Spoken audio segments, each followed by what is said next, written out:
Bom, então hoje a gente vai ver mais algumas atualizações aqui da nossa casa Tokio. No primeiro vídeo a gente viu só a estrutura metálica montada, hoje a gente já tem cobertura, então as famosas telhas termoacústicas, conhecidas como telhas sanduíche, estão presentes aqui nesse projeto também, que tem umas características um pouco diferentes da maioria das obras que vocês estão acostumados a ver. Aqui o telhado é mais evidente, e é uma arquitetura inspirada na arquitetura japonesa que a gente vai ver em detalhes, mas hoje eu vou mostrar para vocês a estrutura da Casa Tokio. Vamos lá. Bom, então vamos falar da estrutura, da modulação, como é que se deu aqui o projeto da Casa Tokio. Esse lugar que eu estou aqui agora é a cozinha integrada com a sala, que é um dos módulos. Sempre bom lembrar que todo módulo no projeto arquitetônico, nesse modelo que eu venho desenvolvendo, a gente já determina o lugar do pilar. Não é todo arquiteto que trabalha dessa forma, né? A maioria dos arquitetos fazem ali a planta baixa, desenham os cômodos, mas ou não sabem ou não se importam com o posicionamento do pilar de concreto, por exemplo, porque esse pilar vai ficar escondido, vai ser rebocado e pintado. Quando eu estou trabalhando com uma estrutura aparente, a estrutura metálica é bonita e eu quero mostrá-la, eu vou projetar no projeto de arquitetura a localização dos pilares, afinal de contas eles fazem parte da arquitetura. Então aqui eu terminei um módulo, terminei um cômodo. Esse ambiente central é meio que o coração da casa. Essa casa tem uma característica diferente da maioria, porque o acesso é lateral. Então quando eu chego, eu não entro pela fachada, eu vou entrar por essa lateral. Aqui a gente pode observar que existe uma abertura no telhado. É o único trecho da construção onde o telhado tem um desencontro das águas, né? Daqui para a direita é a parte social, cozinha, sala, tem uma área japonesa ali, uma sala japonesa, uma salinha de chá. Daqui para a esquerda é a área íntima. Então eu tenho 3 dormitórios, um closet, e isso é dividido por esse acesso principal. A porta da casa vai estar daqui para trás, então aqui onde eu entro é uma área aberta e descoberta de propósito, mas o beiral vai proteger a porta e tudo mais. Quando eu chego aqui, ele é um módulo menor. Então se você observar a distância entre esses dois pilares, ela é menor do que a distância entre esse e o próximo pilar. Por quê? De fato, para um tamanho de sala, cozinha, eu preciso de uma determinada largura. Aqui é apenas o acesso, bem onde eu estou vai ter um escritório, eu preciso de uma largura menor. Então eu fui alterando os módulos em função do tamanho do cômodo interno para casar arquitetura, estrutura e layout. Esse é o segredo desse tipo de projeto. Quando eu entro a partir daqui, a gente tem a área mais íntima, né? Que é mais um módulo. Então a gente vê ali uma nova divisão de pilares. Aqui a gente fez um arranjo de um lavabo, um banheiro social para a família. Do lado oposto eu tenho área de serviços e um closet. E aqui no fundo a gente colocou 3 dormitórios. De novo, tracei uma linha, tenho mais um módulo, vou organizar os 3 dormitórios aqui que vocês vão ver no desenvolvimento da obra. Então essa é uma casa bastante didática, principalmente nessa fase que a gente está aqui agora, que só tem o esqueleto montado, para a gente explicar um pouquinho sobre metodologia de projeto mesmo. Uma parte construtiva que eu sempre reforço é a seguinte: nesse tipo de construção você tem a estrutura metálica montada. Nesse caso deu uns 15 dias de montagem mais ou menos, mas a casa está coberta. Então eu tenho telha, eu tenho telhado, eu tenho proteção. Hoje está um dia bastante quente, está 32 graus, mas está muito abafado, talvez chova mais tarde.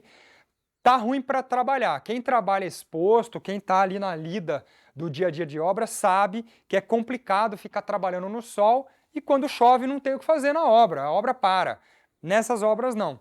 Quando chover aqui, a alvenaria anda, porque eu estou todo coberto, estou dando melhores condições de trabalho ali para o meu profissional da construção civil e isso tudo faz parte do planejamento de obra desde o projeto. Então quando eu olho aqui para cima, eu vejo que esse é o único trecho da construção em que eu criei um desencontro das águas de telhado, né? A gente tem uma predominância de um pano de telhado numa inclinação e o que difere é que esse trecho aqui eu fiz um desencontro, então eu estendi. Essa casa basicamente é uma casa de telhado de 2 águas. O que acontece é que na hora que eu fiz o projeto dessa área central, a gente escolheu alongar o trecho do acesso, fazendo com que uma das águas seja mais longa e a outra eu eliminei. Então nesse pedacinho eu tenho um telhado de 1 água. Esse foi o jogo que a gente fez de volumetria para criar esse elemento.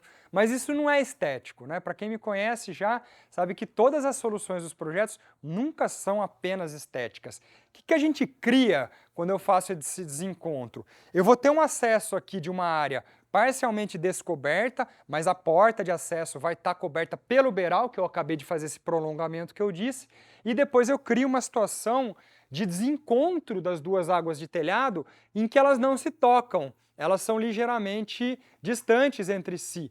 E nesse vão eu vou colocar, não poderia faltar, as nossas venezianas, né? A famosa veneziana industrial vai entrar também ali no trecho de cima, justamente para nunca perder aquele princípio da exaustão natural do ar quente, e aqui não vai ser diferente. Então olha que bacana, né? Existe uma diferença entre essa tesoura metálica e aquela lá do fundo.